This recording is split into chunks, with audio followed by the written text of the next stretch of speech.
ఆ అవకాశాన్ని కూడా ఈ ప్రభుత్వం చేసే మంచి పనులలో ఏదైనా లోపాలు జరిగితే వాటిని ఎత్తి చూపేది పోయి అభివృద్ధి మీద మాట్లాడేది పోయి ఇప్పుడు 2 సంవత్సరాలు బాగా మొద్దు నిద్రపోయి కుంభకర్ణ నిద్రపోయి తాగి పడుకొని ఈ చేసిన నిర్వాకం, అవినీతి, అబద్ధాలు, అశ్రిత పక్షపాతం అన్నీ చేసి ఆ కంపులో కొట్టుకుపోయి పడుకొని ఉండి ఇప్పుడు దన్నుమని లేచి రేవంత్ రెడ్డి దెబ్బకు, ఎందుకంటే రేవంత్ రెడ్డి అనుభవం లేకున్నా మంత్రిగా కూడా లేకుండా ఆయన ముఖ్యమంత్రి అయినాడు. అటువంటి వ్యక్తి ఈరోజు చెప్పి అరే కేసీఆర్ నిన్ను ఓడించి నేను ముఖ్యమంత్రి అవుతా అని చెప్పిన మొగోడు రేవంత్ రెడ్డి చెప్పి ఛాలెంజ్ చేసి ముఖ్యమంత్రి అయి తను ఇచ్చిన హామీల్ని అన్ని హామీలు దాదాపుగా నేను ఎందుకు హామీలు అంటున్నానంటే ఆయన ఇచ్చిన హామీలు అమలు చేసింది. అందులో ఈ పేద వర్గాల వారికి పేదోళ్ళకి 80% అవకాశం వచ్చింది. అయితే కేసీఆర్ ఇప్పుడు మాట్లాడడం ఉర్దూలో అంటారు సౌ చూఏ కాకే బిల్లి హాచ్కో గై, 100 ఎలకలు తిన్న పిల్లి మరి తీర్థయాత్రలకు పోయినట్టు ఈ కేసీఆర్ అన్నీ చేసేసుకున్నాడు. ఏది తెలంగాణ ప్రజలు ఇచ్చిన 2 సార్లు ఇచ్చిన అవకాశాన్ని దుర్వినియోగం చేసి అవినీతి చేసి భూములు కొల్లగొట్టి పేదలను పీడించి పిప్పి చేసి ఈ తెలంగాణ డబ్బుని ప్రజల డబ్బుని డైవర్ట్ చేసి నానాయాగి చేసిండు. చివరికి అసైన్మెంట్ భూములను కూడా మిగులు భూములు తినేసినాడు, నయీం భూములు తినేసినాడు, గోల్డ్ స్టోన్ ప్రసాద్ భూములు తినేసినాడు, నిజాముకు సంబంధించిన భూములు, వఖఫ్ భూములు, ఎన్ని భూములు అండి, 100,000 ఎకరాలు ఆ భూములు కొల్లగొట్టి ఈరోజు అన్నీ చేసుకున్న తర్వాత ఇప్పుడు ముఖం చాటేసుకున్న మనిషి ఈరోజు ఇంటి పోరు తట్టుకోలేక, ఎందుకంటే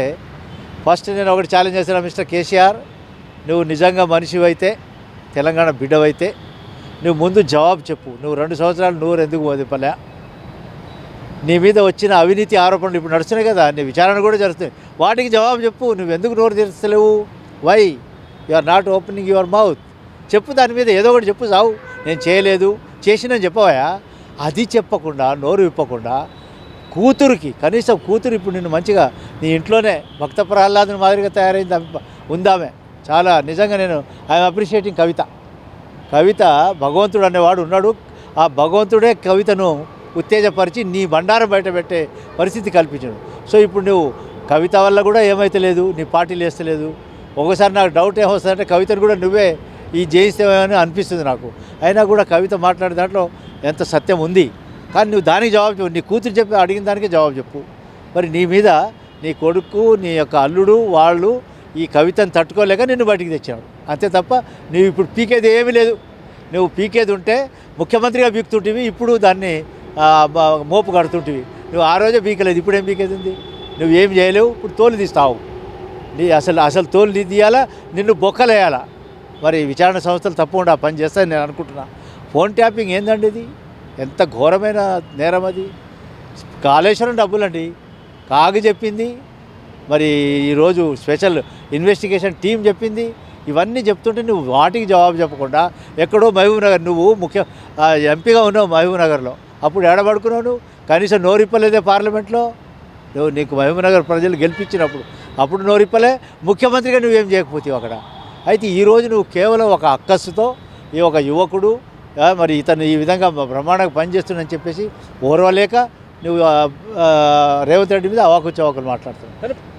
ప్రెస్ మీట్లో ప్రధాన ఉద్దేశం అయితే మాత్రం నీటి వాటాల పంపిణీ విషయంలో రాష్ట్రానికి అన్యాయం జరుగుతుంది, ఆంధ్రప్రదేశ్కు న్యాయం జరిగేలాగా సీఎం రేవంత్ రెడ్డి అవుతుంది, అలాగే సర్కారు వ్యవహరిస్తుంది, రాష్ట్రం అయితే ఆగమయ్యే అవకాశం ఉంది, రైతులకు పాలమూరుకు తీరని అన్యాయం అనేది ఆయన ఓవరాల్గా చెప్తుంది. నిజంగా అన్యాయం జరుగుతుందా? ఏం జరుగుతుంది?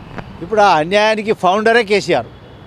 ఎందుకంటే జగన్మోహన్ రెడ్డిని ఇంటికి పిలిపించి బ్రహ్మాండమైన భోజనాలు పెట్టి ఆ రోజులోనే తన ఇష్టారాజ్యంగా మనకు రావాల్సిన వాటాని కాదని దాని మీద సంతకం కూడా పెట్టాడు. అటువంటి వ్యక్తి మూర్ఖుడు ఈరోజు తను చెప్పింది, తను ఏ విధంగా అయితే వ్యవహరించినాడో దాన్ని మర్చిపోయి ఈరోజు ఈ ప్రభుత్వం మీద పడి ఇప్పుడు నీటి వాటాలు ఇది అయింది అదైంది అని చెప్పడం ఇది అవివేకం. ఇది అంతా కేవలం తన మీద వచ్చేటువంటి తన ఇంట్లో జరిగే కుంపటి ఏదైతే ఉందో, అదే రకంగా అవినీతి మీద జరిగే ఈ విచారణలు ఏవైతే ఉన్నాయో వీటి నుంచి కానీ ఏదైనా తప్పించుకోవాలని. ఎందుకంటే ప్రతి ఓడు ఇప్పుడు కేటీ రామారావు కానీ, హరీష్ రావు కానీ, సంతోషరావు కానీ వీళ్ళంతా అవినీతిలో కూరుకుపోయిన వాళ్ళు. ఇప్పుడు ఆ అవినీతి నుంచి బయటపడాలంటే ఏం చేయాలా? ఇప్పుడట రాజు వెడలే అన్నట్టు బయటకు వచ్చి నీ చేతనే కాదు, నువ్వు సరిగ్గా లేవయా, సరిగ్గా నడువు 10 అడుగులు, చేతగానే వెధవా దద్దమ్మ ఈరోజు ఈ ప్రభుత్వాన్ని నిందించడమా? నువ్వేం చేసినావు? అలాంటి వాళ్ళ జీవితాలను నాశనం చేసినావు. నువ్వు ఎంతమందిని పొట్టను పెట్టుకున్నావు, ఎంతమంది మీద నువ్వు అఘాయిత్యం చేసినావు, అత్యాచారం చేసినావు, మా లాంటి ఉద్యమకారులను అందరినీ ఆగం చేస్తేవి. నువ్వు అవన్నీ చేసి ఇప్పుడు నీకు భగవంతుడు సరైన శిక్ష విధించుండు. ఇప్పుడు నువ్వు అపోజిషన్ లీడర్గా నువ్వు వెంటనే దిగిపో. నీకు సిగ్గు లేదా? ఎందుకు నువ్వు నెల జీతాలు తీసుకుంటున్నావు, ఇంకా ప్రభుత్వం యొక్క సౌకర్యాలు అనుభవిస్తున్నావు? ఎవడిచ్చిండు నీకు ఈ హక్కు? ఎందుకు నువ్వు ఇంకా కంటిన్యూ చేస్తున్నావు? నువ్వేం చేసినావు? ఇప్పుడు అపోజిషన్ లీడర్గా మాట్లాడినావు. ఈరోజు నువ్వు అసెంబ్లీలో మాట్లాడు, రేపురా, నేను ఛాలెంజ్ చేస్తున్నా. నీకు దమ్ము ధైర్యం ఉంటే అసెంబ్లీలోకి రా. మా ముఖ్యమంత్రి గారు అడిగేటువంటి దానికి నువ్వు జవాబు చెప్పు. నువ్వు చెప్పు, నిజంగా తప్పులు జరుగుంటే ఇంక ఇది తప్పు అని చెప్పు. నువ్వు చేసి 100 తప్పులు నువ్వు చేస్తేవి, 1000 తప్పులు నువ్వు చేస్తేవి, ఎంత డబ్బు ఆగం చేసినావు, ఎన్ని భూములు కొట్టేసినావు,